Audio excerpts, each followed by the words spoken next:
नमस्कार। Vision IAS के news today के इस अंक में आप सभी का स्वागत है। इस अंक में हम आपके लिए लेकर आए हैं यूपीएससी परीक्षा की दृष्टि से महत्वपूर्ण कुछ अहम खबरें और इस अंक के साथ मैं हूं दिव्या तोमर। इस अंक की पहली खबर प्रधानमंत्री किसान सम्मान निधि से। प्रधानमंत्री किसान सम्मान निधि की पहली किस्त लंबित हो गई है। कोविड-19 मामलों में वृद्धि के बीच वित्तीय वर्ष 2021-22 के लिए पीएम किसान की पहली किस्त का भुगतान देरी से हो रहा है। पीएम किसान योजना भारत सरकार द्वारा 100% वित्त पोषित एक केंद्रीय क्षेत्र की योजना है। इसमें सभी जोत धारक किसान परिवारों को आय सहायता प्रदान की जाती है, फिर चाहे उनकी कृषि भूमि का आकार कुछ भी हो। कृषि और संबद्ध गतिविधियों के साथ साथ घरेलू आवश्यकताओं के लिए विभिन्न आदानों यानी इनपुट्स की खरीद के लिए किसानों की वित्तीय जरूरतों की पूर्ति की जाती है। योजना के प्रमुख प्रावधानों के तहत देश भर के सभी किसान परिवारों को 2,000 रूपए की 3 किश्तों में 6,000 रूपए प्रति वर्ष की आय सहायता प्रदान की जाती है। ये सहायता जोत के आकार को देखे बिना सभी को प्रदान की जाती है। योजना में केवल किसान परिवार लाभान्वित होंगे जिनके नाम भूमि रिकॉर्ड में दर्ज किए गए हैं। हालांकि वनवासी, पूर्वोत्तर राज्य और झारखंड को इसमें छूट दी गई है क्योंकि इनके द्वारा भूमि रिकॉर्ड से संबंधित अलग प्रावधान किए गए हैं। योजना के सभी लाभार्थियों को केसीसी यानी किसान क्रेडिट कार्ड वितरित किए जाएंगे ताकि किसान बैंकों से आसानी से कर्ज ले सकें। योजना से सभी संस्थागत भूमि धारक और पिछले वर्ष आयकर का भुगतान करने वाले सभी व्यक्तियों को बाहर रखा गया है।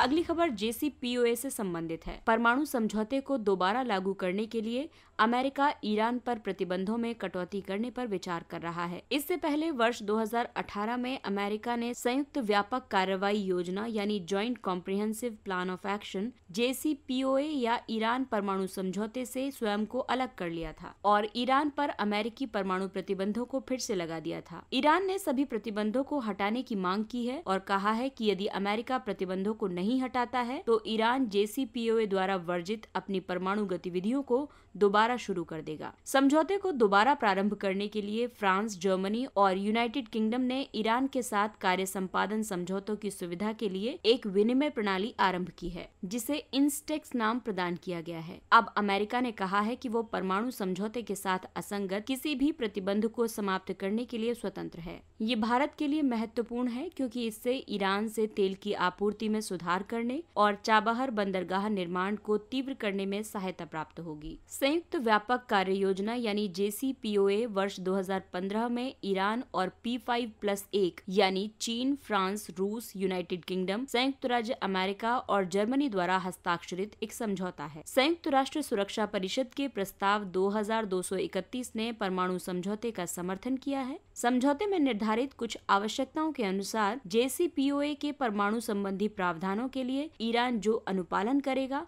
उन्हें अंतर्राष्ट्रीय परमाणु ऊर्जा एजेंसी द्वारा सत्यापित किया जाएगा।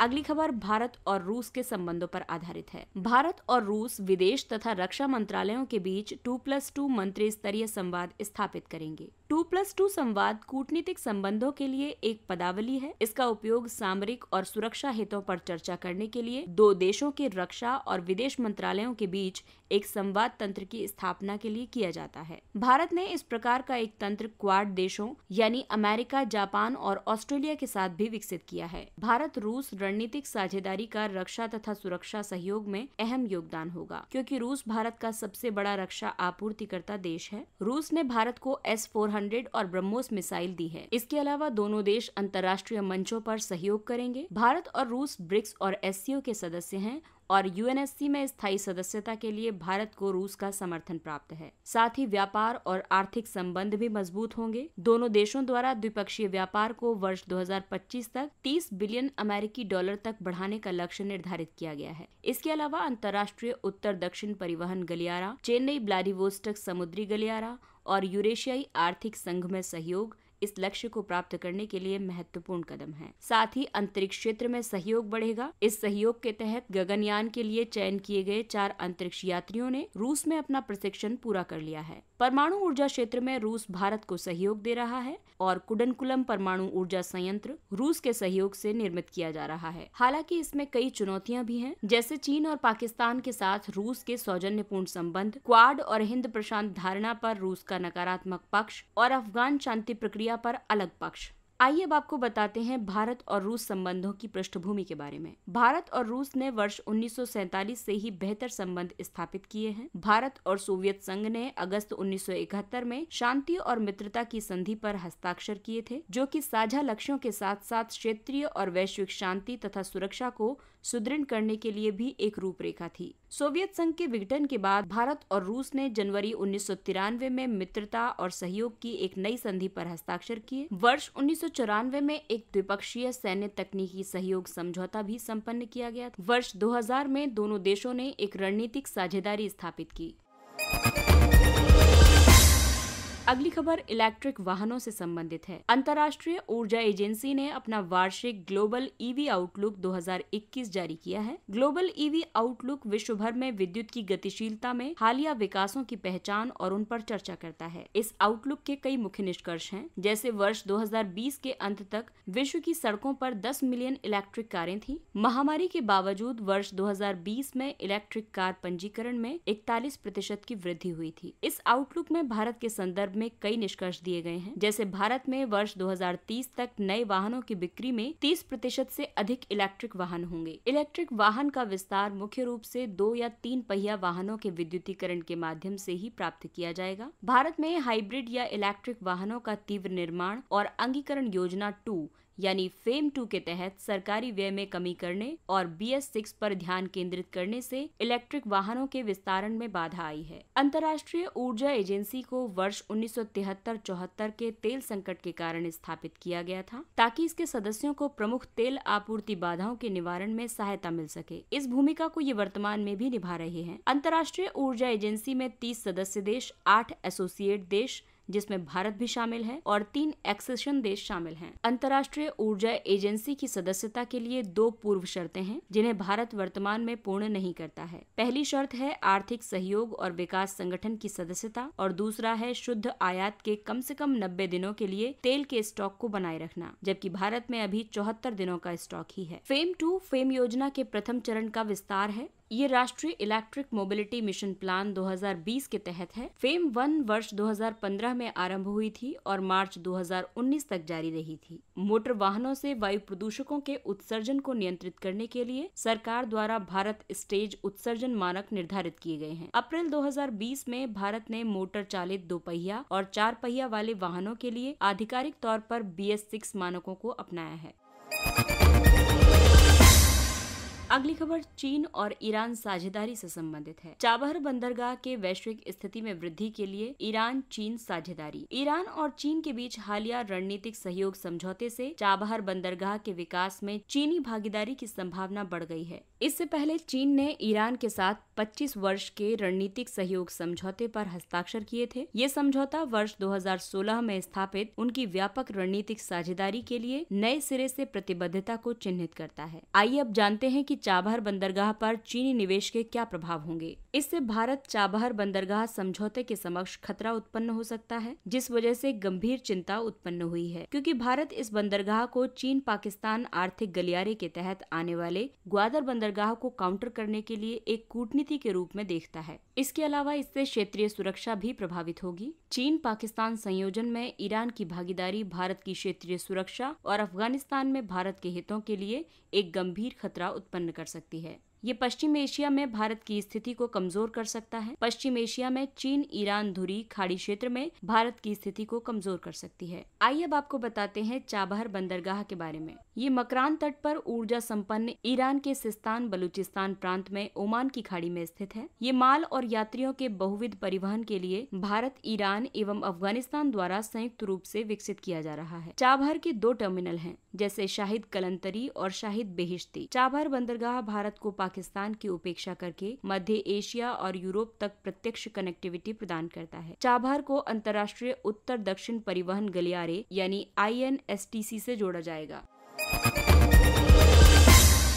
आइए हम नजर डालते हैं कुछ संक्षिप्त किंतु महत्वपूर्ण खबरों पर। एग्जिट पोल बनाम जनमत सर्वेक्षण। मतदान के बाद सर्वेक्षण यानी एग्जिट पोल ये लोगों द्वारा मतदान करने के तुरंत बाद आयोजित किया जाता है। इसके तहत राजनीतिक दलों और उनके उम्मीदवारों को प्राप्त समर्थन का आकलन किया जाता है। भारत निर्वाचन आयोग द्वारा लोक प्रतिनिधित्व अधिनियम 1951 की धारा 126A के तहत एक निर्दिष्ट अवधि के दौरान एग्जिट पोल पर प्रतिबंध लगा दिया जाता है। वहीं जनमत सर्वेक्षण चुनाव संबंधी कई मुद्दों पर मतदाताओं के विचारों को जानने के लिए आयोजित एक चुनाव पूर्व सर्वेक्षण है। मौजूदा कानून ECI को मतदान से केवल 48 घंटे पहले जनमत सर्वेक्षण पर प्रतिबंध लगाने की अनुमति प्रदान करता है।